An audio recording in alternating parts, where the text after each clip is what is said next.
Hey everyone, welcome back to the Lake Life Lowdown. I'm your host, Christina Segrady with the Fran Campbell team at Lake of the Ozarks.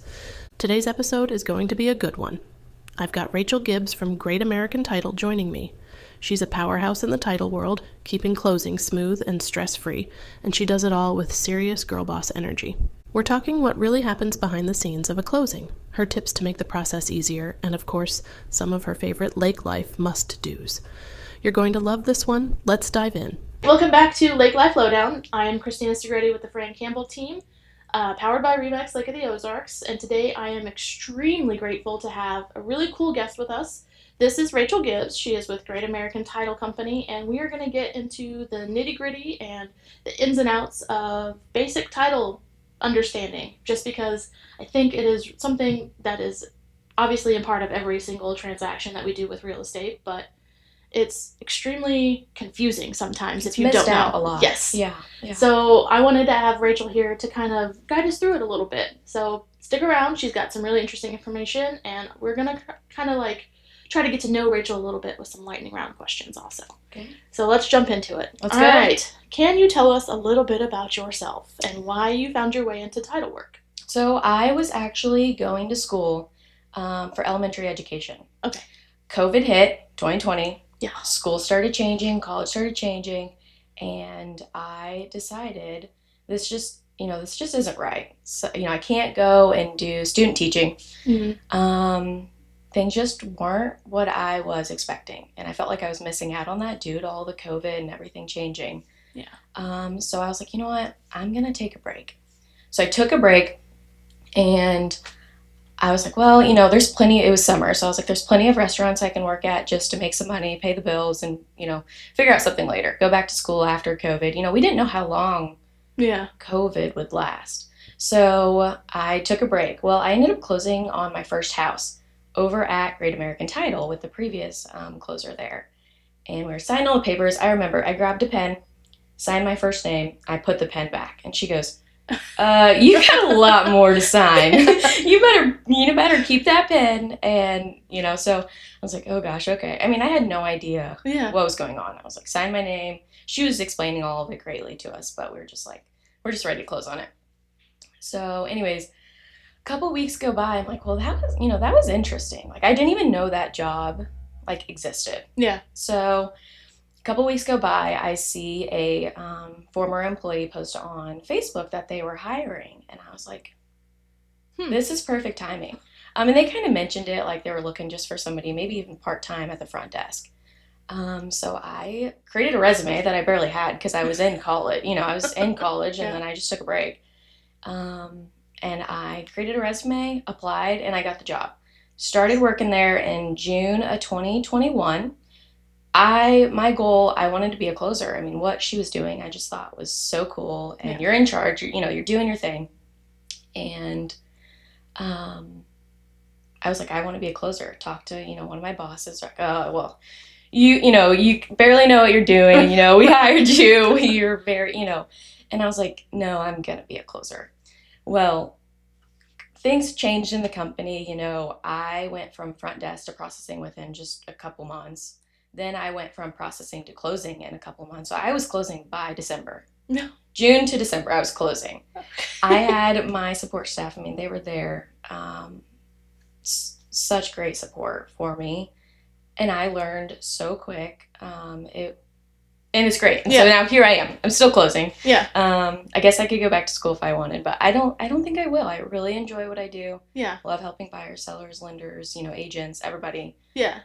So yeah. Because you guys are kind of like the hub of the whole transaction. You're in contact with everybody who's involved. Right. I mean, we're the neutral third party, you know, behind the scenes. A lot of people don't think about how important we are to the transaction. Mm-hmm. Buyers and sellers, they sign the contract, agents, they send it to us, and then pretty much we do the background work to legally transfer over the property from buyer to seller, make sure everything's clear to go.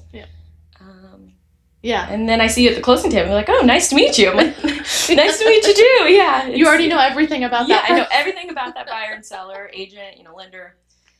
So yeah, it's like I already know them before they get there most of the time, it feels like. So. Well, what do you enjoy most about living here at the lake? So it's busy in the summer. Yeah. I love that it is busy. It's fun. I feel like I'm on vacation in summer, even though we're slammed with work. Right. But you just get that. It's a fun vibe.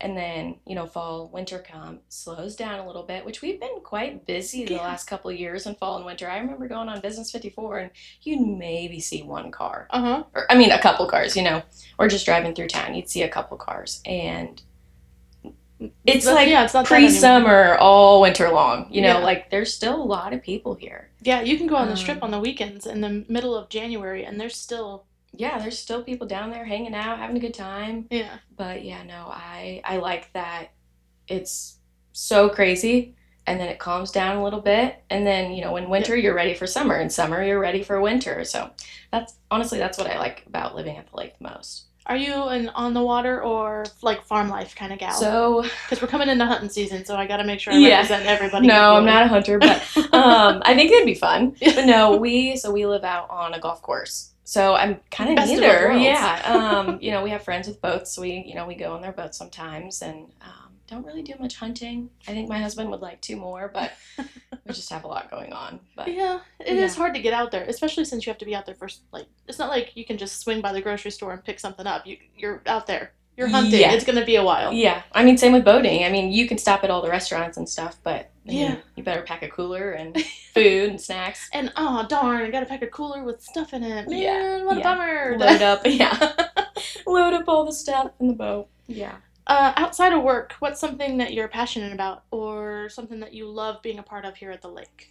Well, we just started with Great American. We just started sponsoring Big Brothers Big Sisters. Awesome. When I went to school, because I was born and raised here, grew up here, went to high school right at Osage, and I've always heard about Big Brothers Big Sisters. I've known about it. Mm-hmm. I've never had to had a big brother or big sister.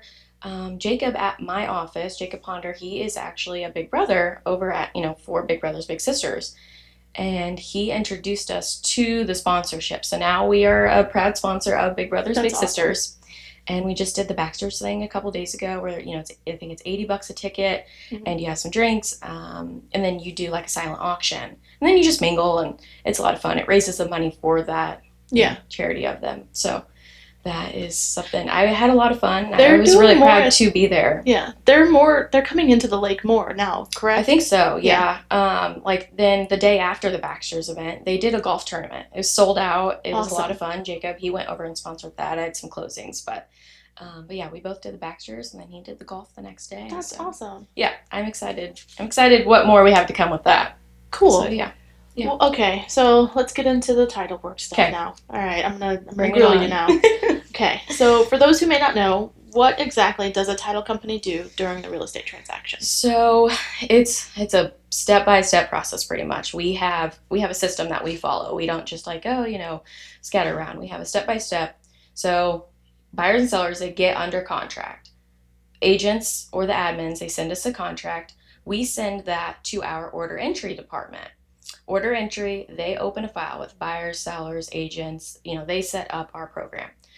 As soon as we get the order confirmation, we send out a email to every party agents and admins, and then a lender if there is one. Order confirmation basically saying, this is a breakdown, we got your order, we're working on it. After that, we're Jacob is collecting contact info from the agents for the buyers and sellers. And then from there, we will reach out to buyers and sellers, just to we do it within a day or two, which might be a little too quick. It just kind of depends on the situation. If we don't get contact info, then, we'll wait a few days and then reach back out to the agent and they'll get it to us. But, we ask them if they're attending, if they want to buy in a trust LLC, because sometimes the agents, the buyers don't tell the agents that. And they just assume they're buying in a trust, or mm-hmm. they want it in the trust. So we ask them that they're mailing we confirm all the details the agent gave us for our file, but to prevent against fraud. Because if I'm the agent, they haven't met the seller, and that happens a lot around here, especially with the vacant lots. Mm-hmm. We want to confirm the details that the agent sent us with physically talking to the seller, because fraud happens all the time. Yeah, and it's really prevalent in this particular part. Yeah. It is, especially we're coming around the holidays, so look out for that. Fraud, it blows up. Holidays come around. But anyways, we collect contact info. We're working on we have a title department, so we have I think 10 examiners. We have a primary examiner for Miller, Morgan, and Camden, and she is an expert in this area. She's been doing it for 50 years. And then she's working on the commitment, the title search. As soon as we get the title search, typically within a couple days, we typically don't, we're typically not late on that 10-day mark that the contract says. Yeah. I send that out to all the agents. Then that's kind of where I really jump in, is I process that commitment. I look at the first page, I verify the buyer's names are correctly, the seller vesting is correct, matches the vesting deed. We check out the legal description. And then the requirements page, that's everything that I have to make sure it gets done before closing so we can issue title insurance to the buyer, free and clear.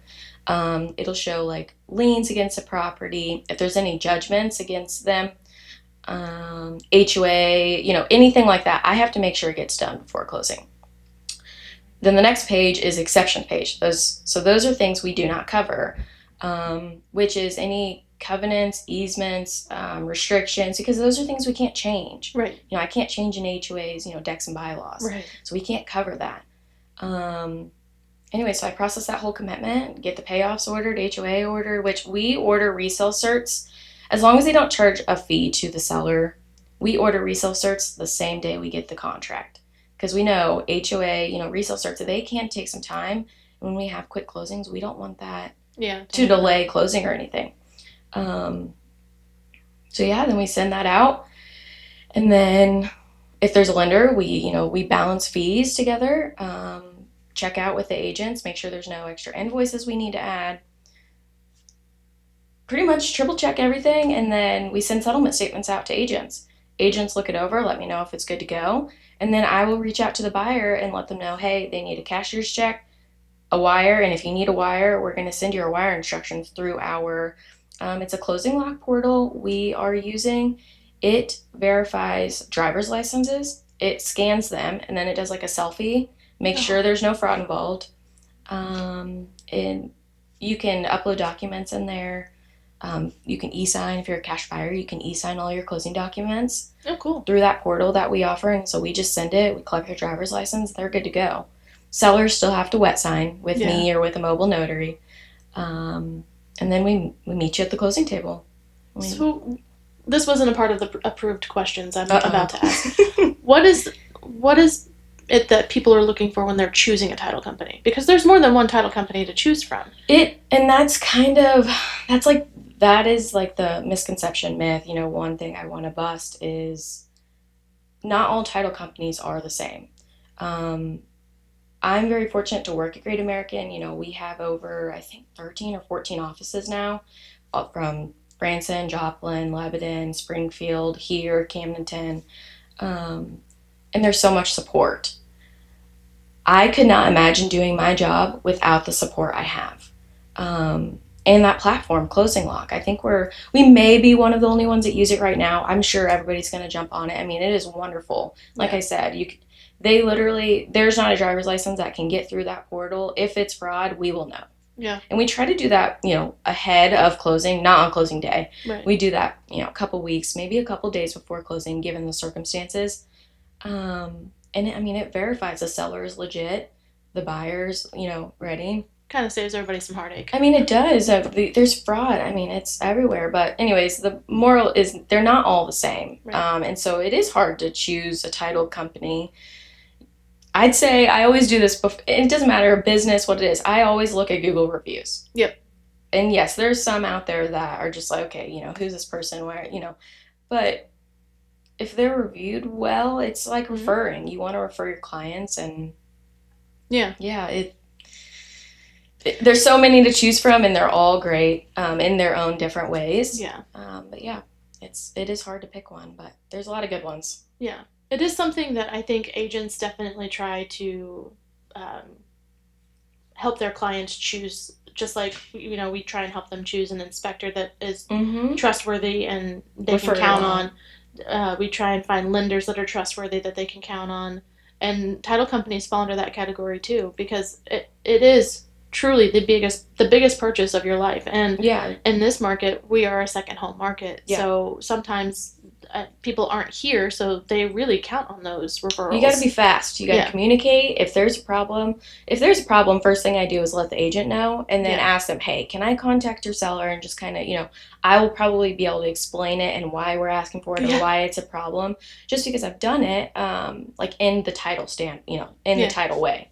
But I always want to let the agents know first, because if I call the buyer or seller and let them know, I mean, typically they either miss my call, they listen to my voicemail, and they're going to call their agent and be like, what is this? And you don't want to blindside anybody. So as long as everybody's in communication, doing great. What's one of the, well, you kind of talked about it a second ago. What's one of the most common misconceptions people have about title work? Well, about title work is, why do I need title insurance? Right. You already ran title search. Why do I need title insurance? So it is like a seatbelt. You do the title search. You don't issue a policy until closing. So you want to make sure you have that policy, because if there's any documents out there that aren't recorded, but then and are dated, they're not recorded, then they get recorded after the fact. I mean, you're going to run into problems, or heirs that think they own this property, didn't know about it. 10 years go down the line, they find out about it. Like, well, they put two and two together and they think they might have a vested interest. They might. I mean, and so that's where title insurance comes in. We make sure you're covered. We're making sure it's, free and clear. You're the true owner. The seller was the true seller. So can you walk us through what a buyer or seller might experience when they work with Great American? You kind of walked us through the process a little bit, but if I am a buyer or a seller on a contract, what steps can I be prepared for? Well, communication. So I'm going to reach out, just confirm if you're attending, or if you're a cash buyer, you can e-sign everything, but heads up, I'll need your driver's license. Heads up, there's wire fraud, so always call me before you wire any money. Seller, same thing. If we don't have the title search yet, I don't know if it's in a trust. I don't know if it's in an LLC. If it's in a trust, I need your certificate of trust. Or if you don't have a certificate, I need your trust packet. LLC, I need your operating agreement. So it's just, there's a couple things, sometimes sellers don't even realize how they took title. They're like, oh, I thought I took it in my name, but no, it's in your LLC. And they're like, well, I don't know where my operating agreement is. And so we got to work together to get those things. That way closing does go smoother. Or more smooth. It's sort of like they need, trying to figure out the best way to word this. When you are starting a transaction and there are people reaching out to you for this, that, and the other, it's nice to be able to say, hey, here's what you can expect from here on out. You're going to be in contact with the inspector. You're going to be in contact with the title company. And when the title company reaches out to you, here's what you can expect to hear from them. So anything that we as agents can do to kind of like prepare our clients, like, hey, are you going to be in an LLC? If we can ask those things ahead of time, it helps you down the road, but they need to be able to work with you guys. There are more people involved in this transaction than just the agent. So, everybody's kind of, we're all in this together, to quote High School Musical. No, seriously, we are. And, but we all need different things. But they're all kind of the same, just in different ways. You don't technically need their operating agreement. But the title company is going to need it. So you might, that would help a lot. If the seller knows it's in an LLC, go ahead and ask for their LLC. Go ahead and ask for their operating agreement. If it's titled in a trust, go ahead and ask them if they have a trust certificate or a trust packet. Trust packets can be 5 pages. They can be 200 pages. So I understand, sellers get a little upset when I ask for their trust packet because it is so big. If they're local, they'll bring it to me. I'll make a copy and they can go their way, and that's all I need. But, if they're in Florida or wherever and they don't have access to faxing it or emailing it, and half the time they don't want to email or fax it because there's a lot of information in there. They don't, sometimes the tax ID's in there. They don't want to share that. So it's a lot, but it would help everybody. Agents do enough of these transactions that they kind of know what to expect. Exactly. So the more you can prepare your client, the easier it is when the title company needs something from them. And Sure. if we all want this to close, which we should, we all do. This to close. Yeah. To be able to work with everybody on the same page is nice. So it is helpful if you can kind of prep your client a little bit. Hey, the title company is going to reach out. They're going to want this. Yeah. So for sure. That is definitely something that it would be nice if they knew that before closing. Yeah. Yep. What makes handling closings at the lake so different from other markets? We always hear about how unique the Lake of the Ozarks market is. Well, the boundary lines, honestly, the lot lines, there's all kinds of surveys out there. Half of them don't get recorded. Right. But they're like, just by looking at the legal description, you're like, I know there's a survey out there, but it never got recorded. And if you do a survey, always record it because it's updating your stuff and you need it straight to the point. So, but yeah, the biggest quirk I would say is the boundary lines, the lot lines, of the lake properties. Every lake house is different. Yeah. There's road easements, well easement, or well agreements. All of those are different. Or a formally handshake well agreement. Yeah, those are the best. Buyers run into issues when their lender wants a formal well agreement. Then you got to go get everybody's signature on this well agreement. Yeah. It's a little, I have a little story. So we needed a well agreement. We were told just a few days before closing that we needed this well agreement. And so we're like, no problem, we'll get it. I mean, how many people are on this well? Right. So I think there's 7 houses on like a well or 2. I don't remember exactly, but I ended up meeting, because I was like, we're getting this done. These people were coming down Friday to stay in their house. So they had nowhere to go. I mean, it was second home, so like they could stay home, but they really want to enjoy the lake in their new house. I remember we were getting it done, calling after hours, 7:30 at night, trying to reach, and a lot of them were, they lived in this neighborhood for 20 plus years. Right. They didn't understand why a handshake just didn't work, which is fine. I totally get it. I'll take a good handshake, but the legality of it is if something happens at well and 3 homeowners don't want to pay, the other 3 or 4, they're stuck with paying that because they need a well. Right. But yeah, I met a lady at a gas station to notarize her signature for a well agreement. I think it was like 7:30 at night at the gas station, which it was just up the road from my house, so it wasn't a big deal. But we are all in this together, and like you said, I want them to close just as much as the agents, buyers, and sellers. Right. Promise. We are just in it as everybody else. Yeah. We're a neutral third party, but we have a heart too. Right. So. Well, okay, so that is kind of a unique feature about some of the properties here at the Lake of the Ozarks is waterfront, and especially we have condos. So Are there is there something that's tricky about condos, or a waterfront is its own beast, but condos, people come here, they want a quick and easy way in and out. Yeah. And so as far as like getting title on a condo, are those cut and dry, or running title work, like the actual title work on a condo is so easy because you don't have to worry about surveys, you don't have to worry, it's just transferred the same unit over and over the past years. So the title work is pretty easy on a condo. As far as what we do for condos, we have to figure out first what condo complex it is, which we should know. We have the contract. Then we have to figure out what property manager, who's in charge. Then we have to order the resale certificate, which is basically like an outline.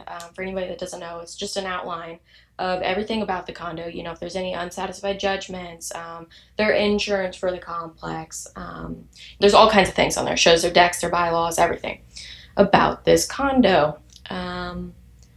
But condo resale certs, it takes a little bit of time for the property management to get them together. So, like I said earlier, we order resale certificates the same day we get the contract, no matter what. Right. We have learned our lesson a few years ago. Some companies, they take a while, and they don't have time to squeeze this one in. And it will delay closing if you don't have that resale cert. More than likely, every contract that's a condo is going to require a resale certificate. Mm-hmm. So, that's the biggest thing is make sure you order that resale certificate as soon as possible. Right. And that was a tip for agents. Make sure that you let them know. we order the resale cert, but yeah, we do order the resale cert same day we get the contract.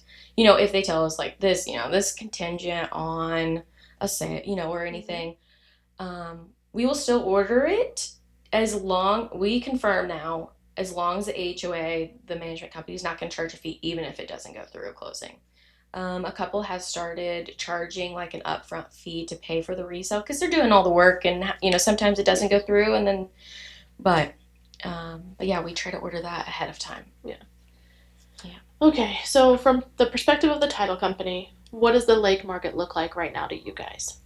It's like we were talking about earlier. It is like everything's still happening around here. Mm-hmm. Other markets around it. Every market's different, but I'm still busy. We're still busy. We're still doing deals. We're still getting contracts. Things are still closing. There's a lot of high dollar contracts right now that we've gotten, and that are quick cash closings. So I don't know if we're getting towards the end of the year where people need to spend their money, somewhere, and they're like, let's buy a condo or a house at Lake the Ozarks. Right. But no, it's still going. Still doing great. That is definitely something, like, I grew up on the slow side of the lakes, and Lori, Sunrise Beach, and, in the winter, this place shut down. Yeah. But I would say, especially since COVID in 2020, that just does not happen here. No, people are still building. Yeah. They're not scared. They're still building houses, complexes, all of it. So you used to hear people say, "Oh, in the winter time, don't list in the winter. There's nothing." Yeah. That's the best time. There's still buyers. Yeah, there's still there, and there's probably serious buyers. Yeah. Yeah. So I definitely think the market here is not. I feel like we kind of had a slow start to the summer. Yeah. A little bit. But it's picked up quite a bit. It's been good. I'm not scared of it, so no. Give us a call. Buy a house. Sell your house. Right. What advice would you give to first-time buyers or even first-time sellers who feel nervous about the closing process? How can they avoid hiccups at closing? A lot of people talk about first-time buyers, especially in the lending process, but for first-time sellers, they've never sold a home before, so there are steps that they need to be taking. Yeah, it's very emotional for all parties. Biggest advice is just know that the people that you're working with, they care, and they are going to get this done for you smooth. We're going to communicate, and we're going to get it done. It's in your best interest. We're in your best interest. The biggest advice for buyers, I guess, is fraud. Don't wire money if somebody asks you to. Yeah. As a title company, we're never going to say, hey, you need to wire $150,000 by tomorrow or your closing's going to get delayed. Yeah. That will never happen. We'll never ask you to wire money. And then for sellers, I guess we're going to be there to help you, just like your agents. The LLC, the trust docs, individual, if you bought it as a single or a married person, or, there is marital laws in Missouri, even if you bought it by yourself and you're married, your spouse still has to sign that deed. Can't hide it. Right. That's been a lot of lately is sellers, wives or husbands, like, oh yeah, no, it's just me on it. I'll be there. I'm like, well, your spouse, like, are you married? Your spouse needs to be there. And it's a little bit of an argument, but I'm just like, I promise it's the law. Your spouse has to sign the deed. Yeah. I'm sorry to break it to you. Yeah. Okay. Well, now that we got through the title stuff, okay, let's get to know Rachel. Uh-oh. Okay. What is your go-to spot at the lake for a good meal or a night out? Baxter's. So many people say Baxter's. It's consistent. If I go and order salmon, it's going to taste like the same salmon I had 2 months ago. Right. And they have great drinks. I love their drinks and their food. It's good. Yeah. Yeah. Okay.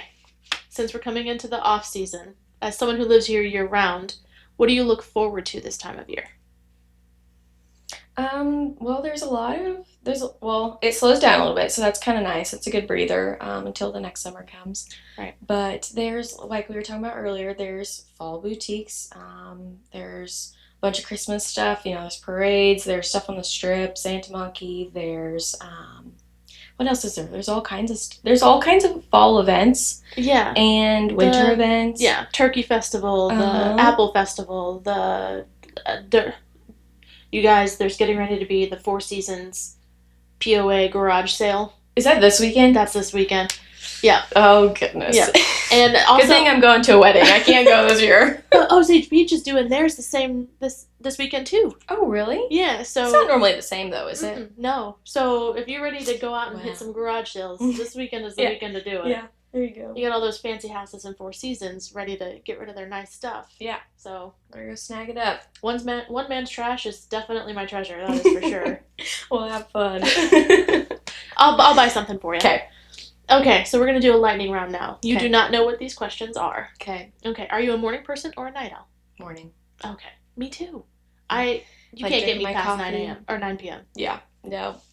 Oh, coffee sounds good right now. What's your favorite season at the lake? Oh. Same. Favorite waterfront or off-water restaurant? So, it's kind of like a hidden gem, and my husband's going to hate me for saying this, because this is their guys' night spot that a lot of people don't know about.